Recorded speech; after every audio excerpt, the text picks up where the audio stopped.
Fuels के ऊपर काम कर रहे हैं, जिनमें बायो एथेनॉल और बायो डीज़ल ख़ास तौर पे काबिल ज़िक्र हैं। ये हम मुख्तलिफ़ सोर्सेज से बनाते हैं। जिस तरह बायो एथेनॉल जो है ये हम बेगास से बना रहे हैं, शुगर कैन के बेगास से। बायो डीज़ल जो है वेस्ट कुकिंग ऑयल से बनाते हैं या फिर कैस्टर ऑयल से बनाते हैं। और ये फ्यूल जो हैं ये रिन्यूएबल फ्यूल्स हैं और पाकिस्तान के अंदर ये टेक्नोलॉजी जो है इसका डेवलप करना इंतहाई लाजमी है, क्योंकि फॉसिल फ्यूल जो हैं वो ख़त्म हो रहे हैं, डिप्लीट हो रहे हैं और उनका अल्टरनेटिव जिस तरह से इंडिया, ब्राज़ील, चाइना ये बना रहे हैं,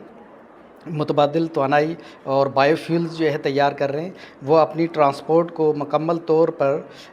ये बायोफ्यूल्स के ऊपर जो है वो ट्रांसफ़र कर रहे हैं। तो इसी तरह से पाकिस्तान को भी इस टेक्नोलॉजी को फ़ोकियत देनी चाहिए और कम से कम हम इस टेक्नोलॉजी से तकरीबन जो है सारे फ्यूल्स को मिला के, सिंथेटिक फ्यूल, बायोफ्यूल्स सबको मिला के हम तकरीबन 20-25% जो है फ्यूल जो इंपोर्टेड फ्यूल है, कन्वेंशनल फ्यूल है, पेट्रोल, डीज़ल, गैस, इनको हम रिप्लेस करने की सलाहियत रखते हैं। अगर हमें कहीं अपॉर्चुनिटी मिलती है, फंडिंग मिलती है किसी प्राइवेट ऑर्गेनाइजेशन से, इंडिविजुअल से या गवर्नमेंट की तरफ से, तो फिर हम इसको लार्ज स्केल प्रोडक्शन पे जाएंगे। जिस तरह के ब्राज़ील, इंडिया इस वक्त जो है बायो एथेनॉल, बायो डीज़ल जो है लार्ज स्केल पे प्रोड्यूस कर रहा है। पाकिस्तान में जो है जो बेगास है ये 5 मिलियन मैट्रिक टन तक जो है प्रोड्यूस होता है, जिससे ये कैपेसिटी है, इसमें ये कैपेसिटी है कि ये 2 मिलियन मैट्रिक टन जो है बायो एथेनॉल जो है प्रोड्यूस हो सकता है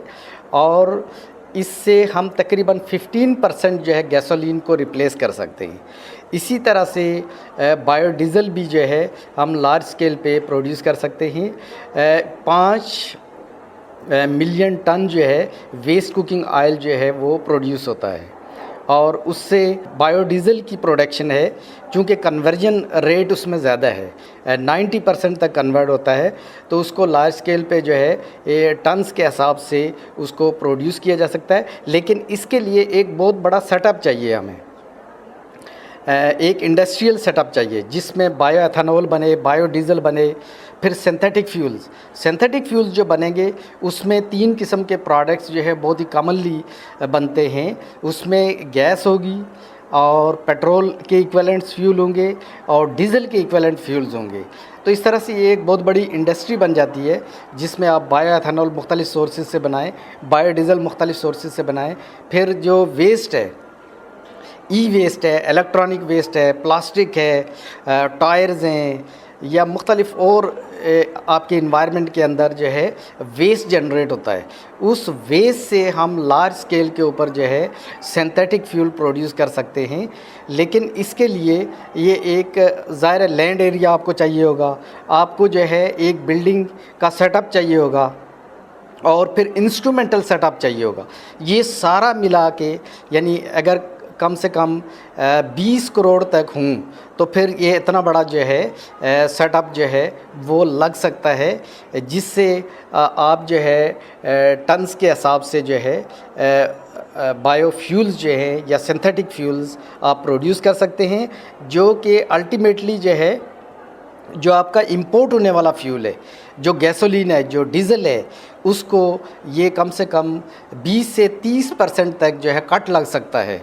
यानी वो हमें इंपोर्ट नहीं करना पड़ेगा, बल्कि वो जो करेंसी होगी वो पाकिस्तान के अंदर ही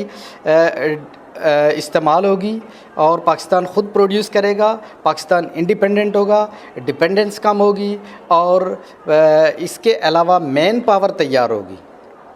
और लोगों को रोज़गार भी मिलेगा। फिर इनसे जो है चूँकि ये रिन्यूएबल और ग्रीन फ्यूल्स हैं तो इन्वायरमेंट में ग्लोबल वार्मिंग कम होगी, बायोडाइवर्सिटी के ऊपर जो इफ़ेक्ट पड़ रहा है वो कम होगा, एनर्जी क्राइसिस कम होगा और इसी तरह से दूसरे कई फैक्टर्स हैं, जिस तरह से ग्लेशियर्स पिघल रहे हैं, सैलाब आ रहे हैं, उनमें कमी आएगी।